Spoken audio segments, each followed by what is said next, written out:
Bismillahirrahmanirrahim. Assalamualaikum warahmatullahi wabarakatuh. Halo teman-teman semua. Baik, di kesempatan kali ini kami kembali akan berbagi informasi terbaru pada teman-teman berkaitan dengan banyaknya honorer yang TMS, dan di sini kami mendapatkan penjelasan terbaru dari BKN perihal tersebut. Oleh karena itu, silakan disimak sampai selesai untuk mendapatkan informasi selengkapnya berkaitan dengan statistik pendaftaran P3K 2024 yang sudah disampaikan BKN pada tanggal 28 Oktober saat raker dengan Komisi 2 DPR RI, bahwasanya pelamar yang TMS itu sangat banyak ya teman-teman. Itu kalau dihitung berdasarkan jumlah kumulatif secara keseluruhan untuk P3K 2024 mencapai di angka lebih kurang 58.000 lebih yang TMS. Nah, berkaitan dengan hal tersebut, di sini ada penjelasan terbaru dari BKN yang kami dapatkan, bahwasanya banyak honorer TMS seleksi P3K 2024 sampai turun tangan ya, dan temuannya di luar dugaan. Sini dijelaskan banyaknya honorer dinyatakan tidak memenuhi syarat mengikuti seleksi P3K 2024. Salah satu instansi yaitu di Provinsi Sumatera Utara, bahkan seluruh honor K2 dan 90% tenaga non-ASN database BKN dilabeli dengan TMS. Kasus tersebut membuat Deputi Bidang Sistem Informasi Kepegawaian BKN Pak Suharmen turun gunung.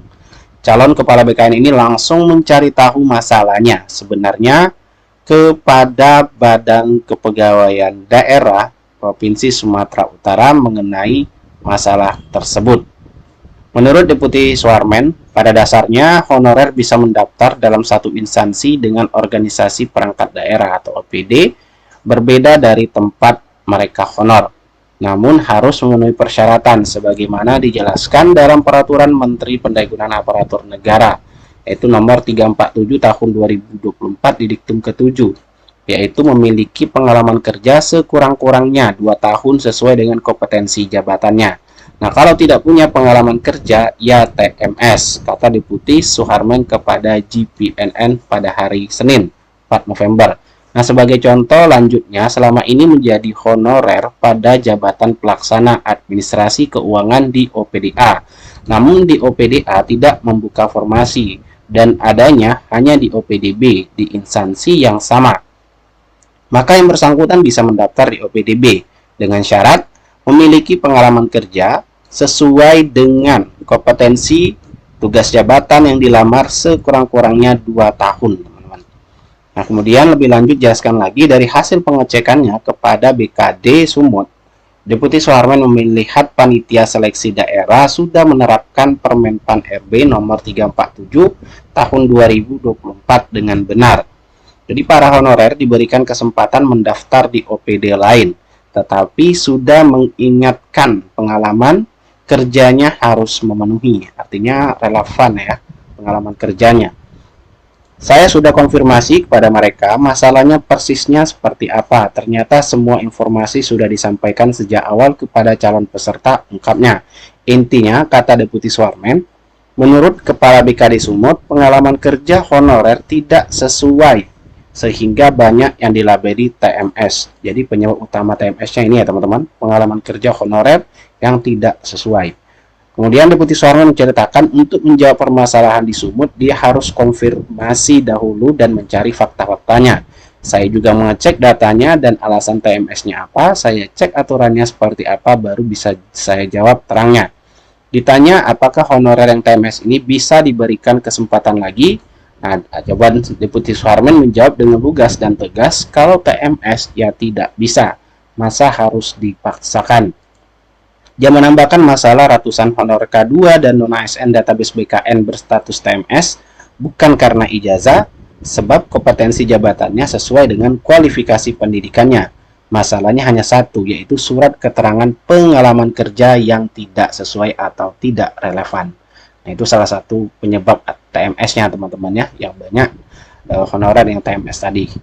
Kemudian saya selalu sampaikan kepada staf dalam menjawab setiap pertanyaan terkait masalah seleksi CSN, dasarnya harus regulasi, bukan intuisi.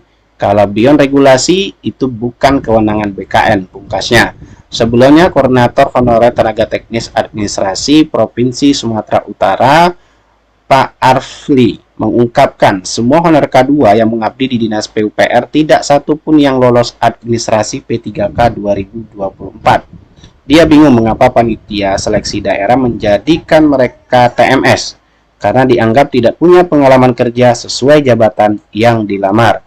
Kami ini melamar di dinas lain yang sesuai dengan ijazah karena di dinas tempat kami mengabdi tidak membuka formasinya, kata honor K2 yang sudah mengabdi lebih dari 19 tahun ini kepada GPNN Jumat 1 November yang lalu. Kemudian dia mengungkapkan di Dinas PUPR honor K2 ada 40 orang, ironinya satu pun tak ada yang lolos.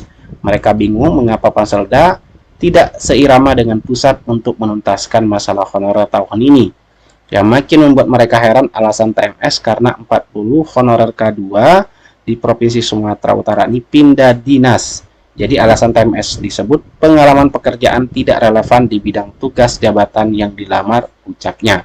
Hal tersebut dikarenakan tidak tersedianya formasi jabatan pada OPD PUPR Provinsi Sumatera Utara sehingga petugas OP yang dimaksud melamar pada lintas OPD, teman-teman.